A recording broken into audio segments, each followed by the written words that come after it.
តកតងជាមួយនឹងការធ្វើការនៅប្រទេសខ្មែរយើងក៏ដូចជាការមកធ្វើការនៅប្រទេសក្រៅហ្នឹងហើយគឺវាមានភាព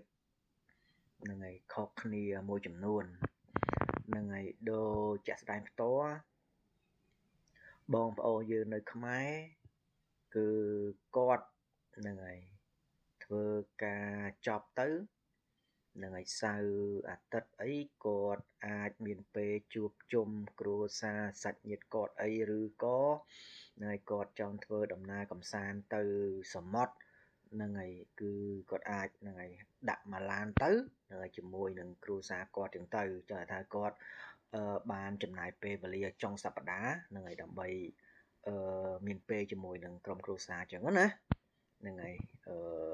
ចង់ថានៅស្រុកយើងទោះបីជារកបានចំណូលសមរម្យ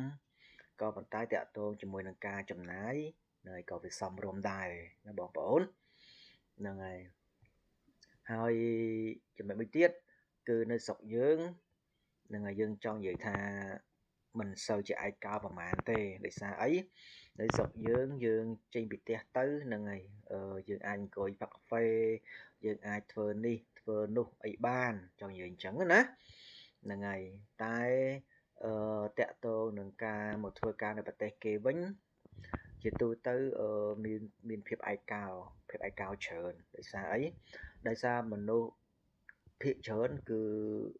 ធ្វើការរកស៊ីអញ្ចឹងណាអញ្ចឹងពួកគាត់អត់សូវមានពេលវេលានឹងឯ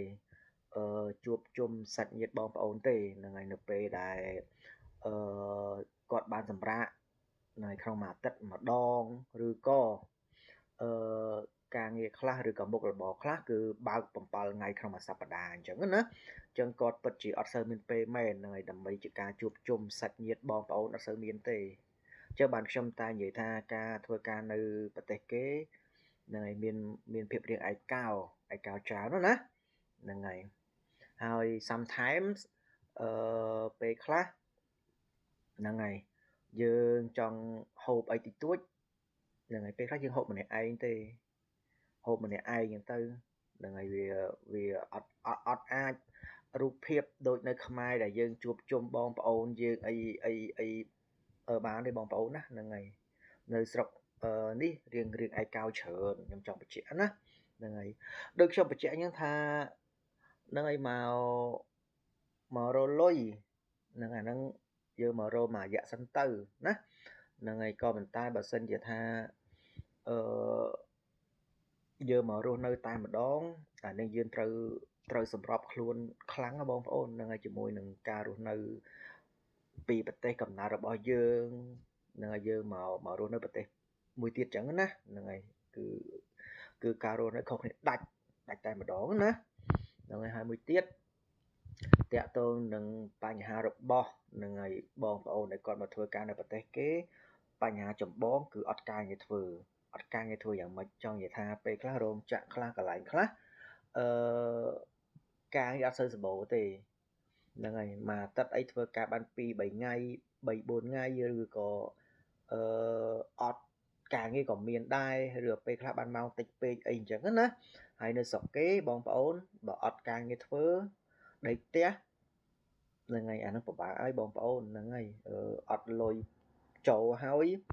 ការចំណាយច្រើនបងប្អូនណាហ្នឹងហើយច្រើនណាទឹកភ្លើងអ៊ីនធឺណិតថ្លៃចំណាយfood ហើយចំណុចសំខាន់គឺការជួលផ្ទះហ្នឹងតែម្ដងណាបងប្អូនណាហ្នឹងហើយថ្លៃណាស់បងប្អូនថ្លៃណាស់ហ្នឹងហើយអត់ដូចខ្មែរយើងបន្ទប់ជួលមកបន្ទប់30-40រៀលណាហ្នឹងហើយថ្លៃណាស់បងប្អូនអញ្ចឹងបានបងប្អូនឃើញថាបងប្អូនពលករឬក៏អ្នកដែលមកធ្វើការនៅប្រទេសគេមួយចំនួនអ្នកខ្លះបើសិនជាគាត់បានការងារធ្វើជាប់មាន OT អីចឹងទៅ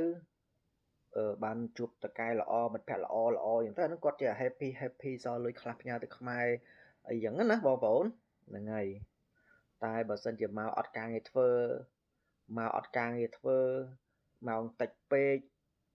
ហ្នឹងហើយដេកផ្ទះញឹកពេកអានឹងពិបាកឲ្យបងប្អូនពិបាកហើយហ្នឹងហើយ អាណាក្រៀមក្រំផ្លូវចិត្តណាហ្នឹងហើយចាំថាវាពិបាកច្រើនមែនជាងទទួលស្គាល់គឺភាពខុសគ្នាហ្នឹងហើយអ្នកដែលមកធ្វើការនៅប្រទេសគេបងប្អូនខ្ញុំនិយាយត្រង់គឺគាត់តស៊ូខ្ញុំនិយាយនិយាយតើលើកទឹកចិត្តក្នុងនាមខ្មែរជាខ្មែរហើយពួកគាត់តស៊ូណាស់ហ្នឹងហើយដោយសារអីដោយសារកត្តាជីវភាពដែលពេលខ្លះគាត់នៅត្រូវបែកពីឪពុកពីម្ដាយឬក៏ពេលខ្លះគាត់ត្រូវបែកពីហ្នឹងហើយគ្រួសារហ្នឹងហើយប្រពន្ធប្តីឬក៏កូនអញ្ចឹងណាបងប្អូនដើម្បីលុយចាំមិនពេលខ្លះបើគាត់ហ្នឹងហើយបើធ្វើការហ្នឹងហើយប៉ះអ្វីដែលល្អការងារមានម៉ោងច្រើនអីចឹងទៅហ្នឹងហើយមួយអាណត្តិអីចឹងទៅគាត់ស្ទល់លុយខ្លះចឹងទៅគាត់ក៏ហ្នឹងហើយត្រឡប់ទៅវិញទៅហ្នឹងហើយបានបង្កើតជាមុខរបរអីទូចតាចអីទៅតាមចំណេះជំនាញគាត់ដែលគាត់មានថាហ្នឹងក៏វាល្អអញ្ចឹងបងប្អូនចេះថាយើងបិទភ្នែកមករយៈទៅហ្នឹងហើយយើងមានក្តីសង្ឃឹមហ្នឹងហើយតែបើសិនជាមកដល់វាអត់សូវសមប្រកបទេអត់មានម៉ោងធ្វើការច្រើនអីផ្សេងដេកផ្ទះចឹកពេកអាហ្នឹងទៅខ្មែរវិញក៏មិនសូវសល់ប្រហែលដែរណាបងប្អូនណាយើងមិនថាជីវិតវាពិបាកណាស់បងប្អូនមានអីមានតែការតស៊ូបាទអរគុណ